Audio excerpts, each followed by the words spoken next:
Kontradiksi klaim capaian ekonomi.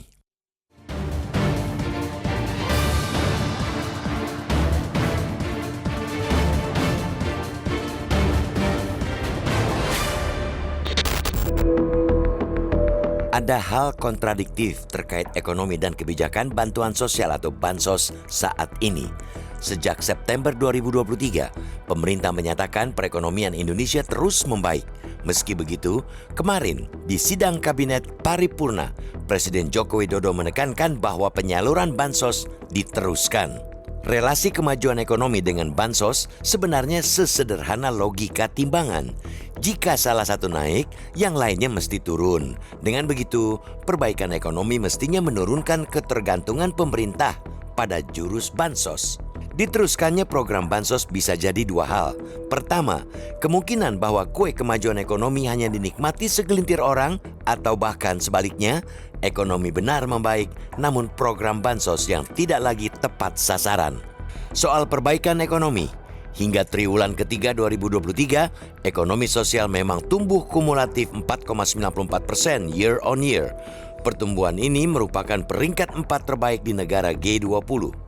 Selain itu, inflasi Indonesia juga terkendali di level 2,61% year on year per Desember 2023. Ini jauh lebih rendah jika dibandingkan dengan proyeksi 2023 yang sebesar 3,6%. Sementara itu, pada angka ketenagakerjaan, data Badan Pusat Statistik atau BPS menyebut bahwa penduduk yang bekerja pada Agustus 2023 naik sebanyak 4,55 juta jika dibandingkan dengan tahun sebelumnya. Sementara itu, tingkat pengangguran terbuka pada Agustus 2023 turun 0,54% jika dibandingkan dengan tahun sebelumnya.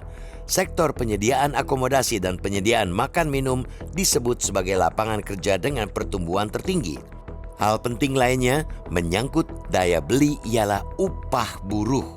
Soal ini, data BPS menyebutkan rata-rata upah buruh dari Agustus 2022 ke Agustus 2023 naik 3,50%. Di sisi lain, jurang kesenjangan memang masih amat besar. Menurut World Inequality Report 2022, dalam 2 dekade terakhir, kesenjangan ekonomi di Indonesia tidak mengalami perubahan signifikan. Selama 2001-2021, sebanyak 50% penduduk Indonesia hanya memiliki kurang dari 5% kekayaan rumah tangga nasional. Pada 2021, rasio kesenjangan pendapatan di Indonesia berada di level 1:19.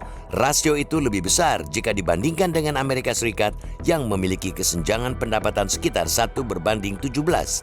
Bahkan, Korea Selatan dan Nigeria memiliki rasio kesenjangan lebih rendah daripada Indonesia, yakni 1:14.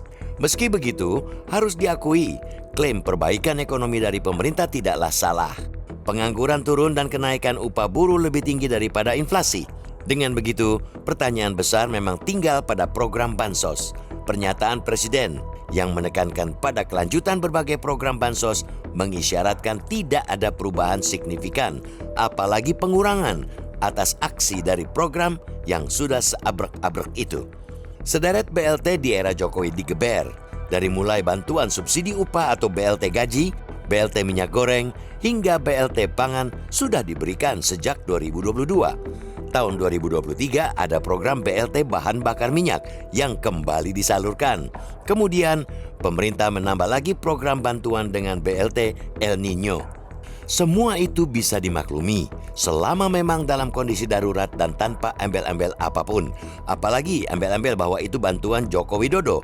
Dalam situasi kondisi ekonomi membaik, mestinya bansos bisa dimodifikasi dan diarahkan untuk pihak-pihak yang belum disentuh bantuan, padahal mereka kelompok rentan miskin. Itu sekaligus membuat program bansos tepat sasaran dan berbasiskan data tunggal yang akurat. Sekadar meneruskan program bansos sembari terus mengumbar janji perbaikan data tanpa pernah ada perbaikan yang sesungguhnya, apalagi ditambah klaim baik hatinya pemimpin.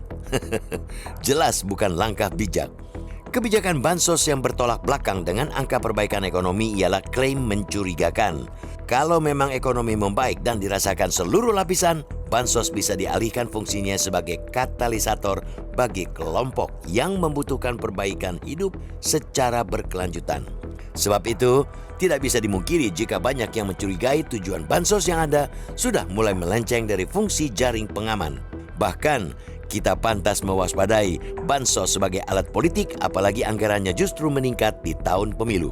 Dalam Anggaran Pendapatan dan Belanja Negara atau APBN 2024, pemerintah mengalokasikan anggaran bantuan sosial atau bansos sebesar 157,3 triliun rupiah. Nilainya bertambah sekitar 10,8 triliun rupiah, naik 7,4% jika dibandingkan dengan outlook realisasi belanja bansos tahun lalu. Sebab itu, penyelenggara pemilu khususnya Bawaslu harus tegas terhadap segala bentuk kampanye terselubung menggunakan bansos. Tidak hanya itu, masyarakat juga harus berani menolak segala bentuk politik uang. Tentu saja bukan dengan menolak bansos yang sudah menjadi hak terdaftar, melainkan memblacklist caleg maupun capres-cawapres yang memanfaatkan bansos sebagai kampanye mereka. Masyarakat harus mengkritisi bahwa politisasi bansos ialah bentuk korupsi.